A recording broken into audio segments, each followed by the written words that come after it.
नमस्कार विद्यार्थी मित्रों, आज हम कक्षा 6 में आने वाले पाठ नंबर 3 जिसका नाम है समझदार नन्हे, आज हम उसका अभ्यास करेंगे। तो पाठ शुरू करने से पहले मैं आपको इस पाठ का एक एनिमेशन वीडियो दिखाता हूं, तो आप वह देख लीजिए। एक बड़ा सा तालाब जहाँ एक नन्ही बतख अपनी माँ के साथ रहती थी।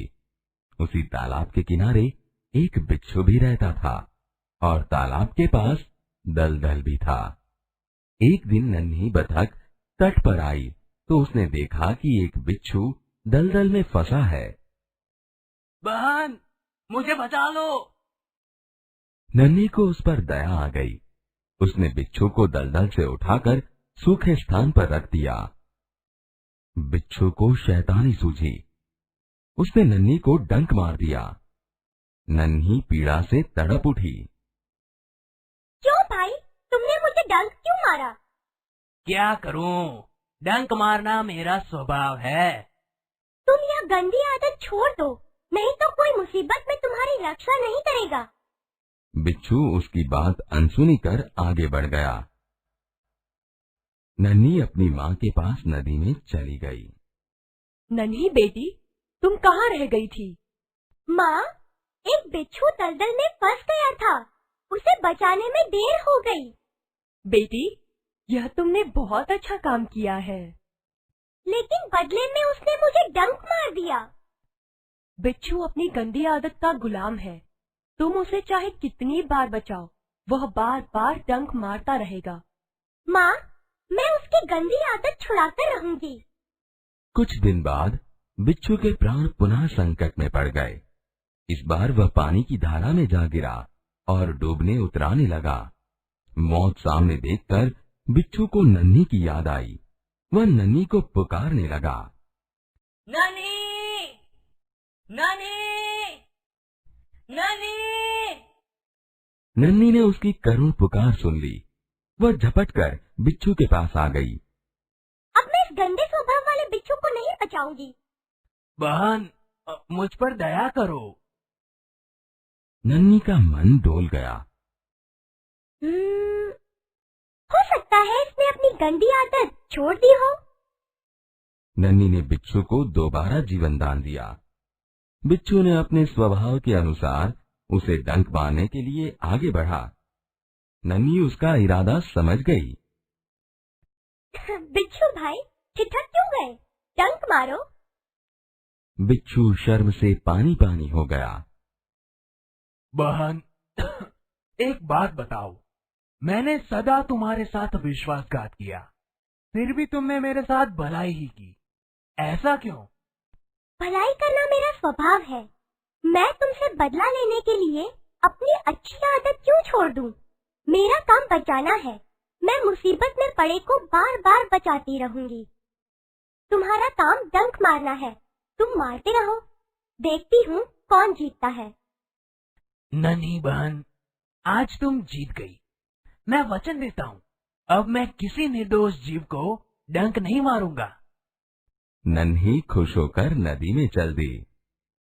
बेटी, कहाँ देर कर दी?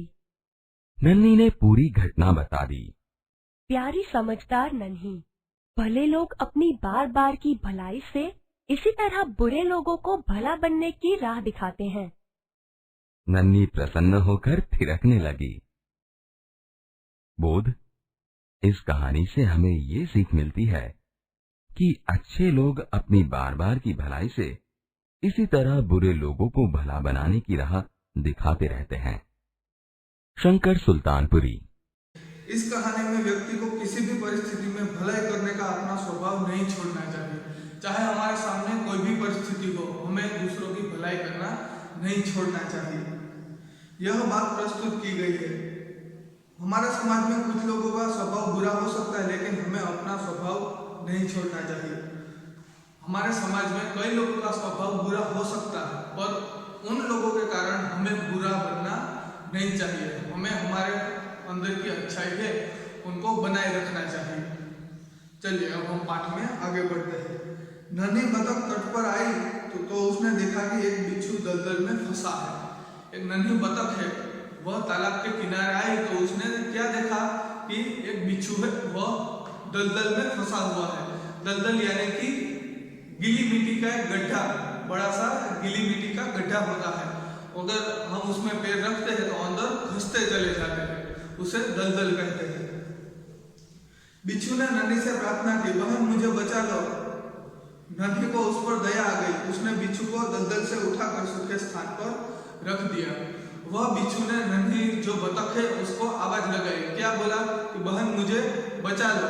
और नन्ही को उस बिच्छू पर दया आ जाती है और वह उसे दलदल से निकालकर उसे उठाकर एक सूखे स्थान पर रख देती है।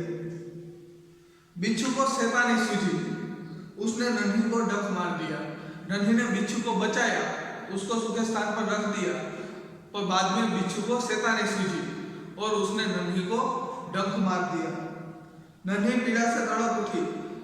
उसने बिच्छू से पूछा, क्यों भाई तुमने मुझे डंक क्यों मारा? बिच्छू लापरवाही से बोला, क्या करूं, डंक मारना मेरा स्वभाव है। नन्ही ने बिच्छू को बचाया, फिर भी बिच्छू ने नन्ही को डंक मारा। तो नन्ही ने बिच्छू को पूछा कि भाई तुमने मुझे डंक क्यों मारा?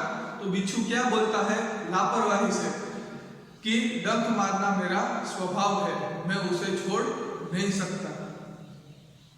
नन्ही बोली, तुम यह गंदी आदत छोड़ दो, नहीं तो कोई मुसीबत में तुम्हारी रक्षा नहीं करेगा।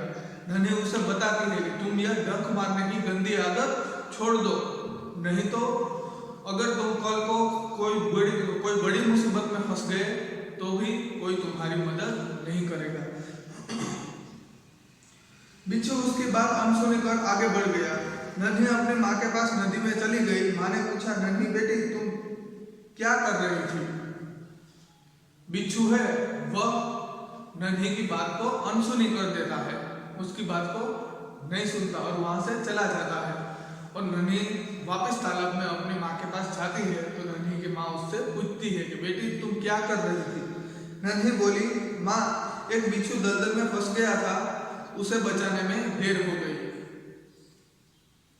माँ खुश होकर बोली, बेटी यह तुमने बहुत अच्छा काम किया। नन्ही अपनी माँ को बताती है कि माँ एक बिच्छू है वह दलदल में फंस गया था, उसको बचाने के लिए मैं गई थी, इसीलिए मुझे आने में थोड़ी देर हो गई। तो उसकी माँ उसे शाबाशी देती है और कहती है कि वाह बेटी यह तुमने बहुत अच्छा काम किया, दूसरों की जान बचाना बहुत ही अच्छी बात है।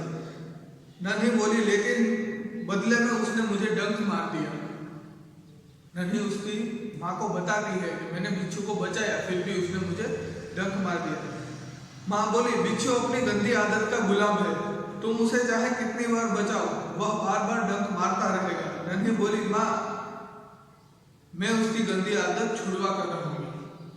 नन्ही की माँ है वह उसे बताती है कि बिच्छू है वह अपनी गंदी आदत का गुलाम है, डंक मारना उसका स्वभाव है, चाहे तुम कितनी भी बार उसकी जान बचाओ फिर भी वह तुम्हें डंक जरूर मारेगा। तो नन्ही उसकी माँ को बताती है कि माँ मैं बिच्छू की यह गंदी आदत छुड़वा कर रहूंगी। कुछ दिन बाद बिच्छू के प्राण पुनः संकट में पड़ गए। इस बार वह पानी की धारा में जा गिरा और डूबने उतराने लगा। और कुछ दिनों बाद बिच्छू की जान है वह फिर से मुसीबत में फंस जाती है। वह नदी में गिर जाता है और वह नदी के पानी में बहता चला जाता है। वह डूबता है, ऊपर आता है, डूबता है, ऊपर आता है। मौत सामने देखकर बिच्छू को नन्ही की याद आ गई। वह नन्ही को पुकारने लगा।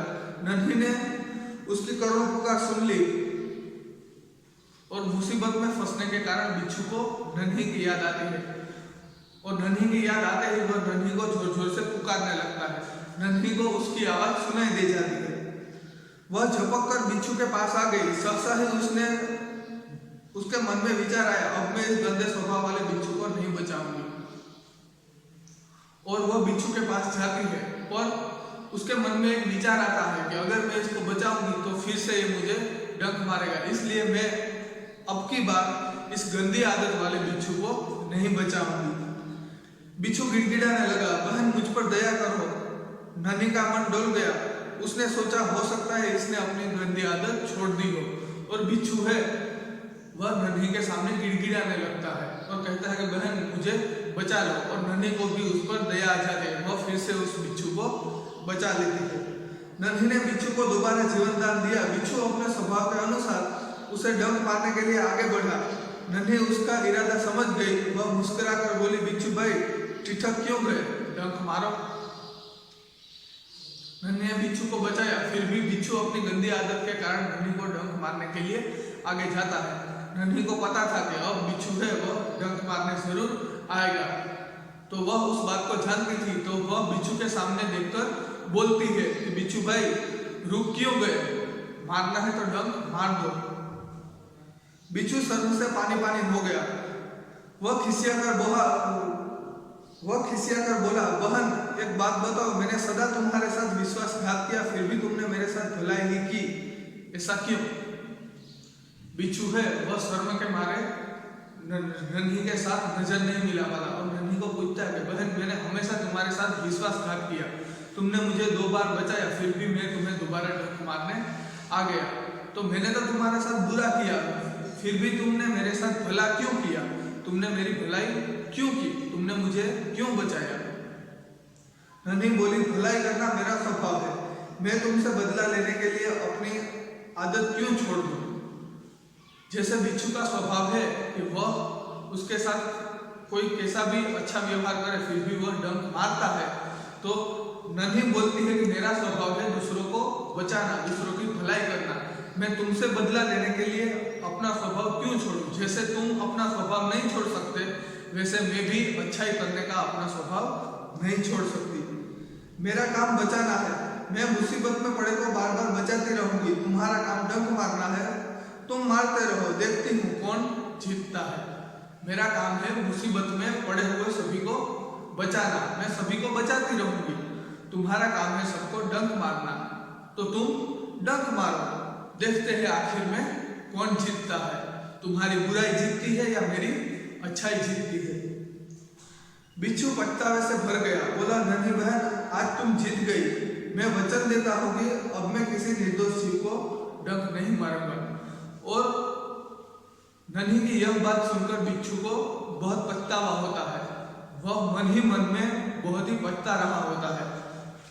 वह सोच रहा होता है कि इस बतख ने, नन्ही बतख ने मुझे 2 बार जीवन दान दिया, फिर भी मैं इसको डंक मारने जा रहा था, और वह पछतावे के कारण नन्ही बतख को वचन देता है कि बहन मैं तुम्हें वचन देता हूं कि मैं अब से किसी को भी डंक नहीं मारूंगा, किसी भी निर्दोष जीव को मैं डंक नहीं मारूंगा। नन्ही खुश होकर नदी में चल दी। माँ ने आज फिर पूछा, बेटी कहाँ देर कर दी। नन्ही ने पूरी घटना बता दी और नन्ही से वह खुश होकर फिर से नदी में अपनी माँ के पास चली जाती है। आज फिर से उसे देर हो गई, तो उसकी माँ उसे पूछती है कि बेटी आज कहाँ देर हो गई, और नन्ही है वह बिच्छू के साथ जो भी घटना हुई वह पूरी बता देती है कि कैसे उसने बिच्छू का हृदय परिवर्तन कर दिया, उसकी गंदी आदत छुड़वा दी। माँ प्यार से बोली, प्यारी समझदार नन्ही, भले लोग अपनी बार बार की भलाई से इसी तरह बुरे लोगों को भला बनाने की राह दिखाते हैं।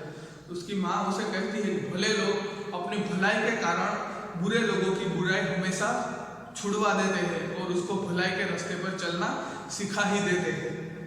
नन्ही प्रसन्न होकर थिरकने लगी, और यह बात सुनकर जो नन्ही बतख है वह खुश होकर थिरकने लगी यानी कि नाचने लगी। तो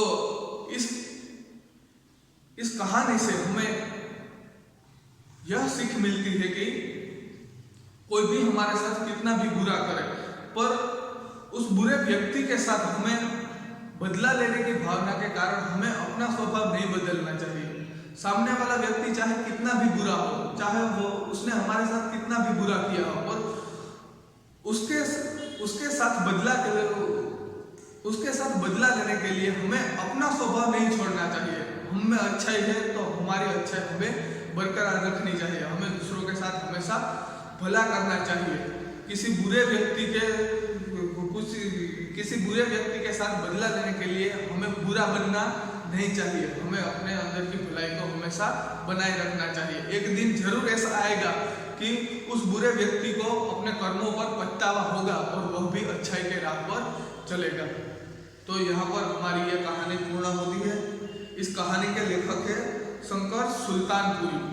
तो इस काव्य के अंत में थोड़े से शब्दार्थ और मुहावरे मैंने यहाँ पर बोर्ड लिखे हुए हैं, तो हम उसका अध्ययन कर लेते हैं। शब्दार्थ पहला है तट। तट यानी कि किनारा। स्वभाव, स्वभाव यानी प्रकृति। सहसा, एकाएक या अचानक। खिसियाकर, लज्जित होकर। निर्दोष, निर्दोष यानी कि बेकसूर या दोष रहित। राह, रास्ता अथवा मार्ग। प्रसन्न, खुश। दलदल, गीली जमीन जिसमें खड़े होने पर पांव घसता चला जाए। थोड़े से मुहावरे भी है। अनसुनी करना यानी ध्यान न देना। आदत का गुलाम होना, आदत से मजबूर होना, अपनी आदत को न छोड़ पाना। वचन देना, वादा करना। मन डोलना, विचार बदलना। जीवन दान देना, नया जीवन देना। शर्म से पानी पानी होना, बहुत लज्जित होना। थिरकने लगना, खुशी से नाचने लगना।